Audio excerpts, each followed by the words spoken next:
নমস্কাৰ নিউজ 24 অসমৰ দৰ্শকক স্বাগতম জনাইছো এক বিগ ব্ৰেকিং নিউজ চিত্ৰাং ঘূৰ্ণীয়ে সৃষ্টি কৰিব পাৰে ভয়ংকৰ ধুমুহা আৰু বৰষুণ হয় আপুনি ঠিকই শুনিছে চিত্ৰাং ঘূৰ্ণীয়ে সৃষ্টি কৰিব পাৰে ভয়ংকৰ ধুমুহা আৰু বৰষুণ ভাৰতীয় বতৰ বিজ্ঞানে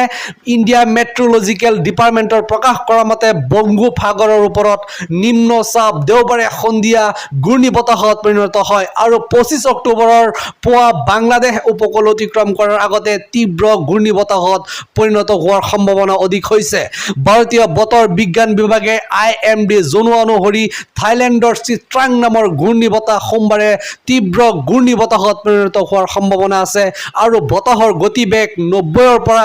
100 কিলোমিটাৰ প্ৰতি ঘণ্টালৈ বৃদ্ধি হোৱাৰ সম্ভাৱনা আছে ইয়াৰ ফলত পশ্চিম বংগৰ উপকূলীয় জিলাসমূহত ধাৰাসাৰ বৰষুণ হোৱাৰ সম্ভাৱনা আছে লগতে উত্তৰ উপকূলীয় উৰিষ্যাত ধাৰাসাৰ বৰষুণ হোৱাৰ সম্ভাৱনা আছে বুলি কোৱা হৈছে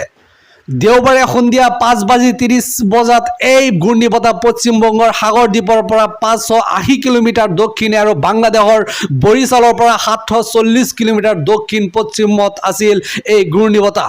এই মুখ্যত পশ্চিম বংগ আৰু বাংলাদেশত বিয়পি থকা সুন্দৰবনক প্ৰভাৱিত কৰিব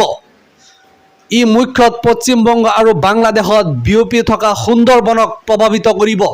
কিয়নো বতৰৰ অৱস্থা আৰু নতুন চন্দ্ৰৰ দ্বৈত প্ৰভাৱৰ বাবে জোৱাৰৰ ঢৌ 6 মিটাৰ উষ্ণতাত উপনীত হোৱাৰ সম্ভাৱনা আছে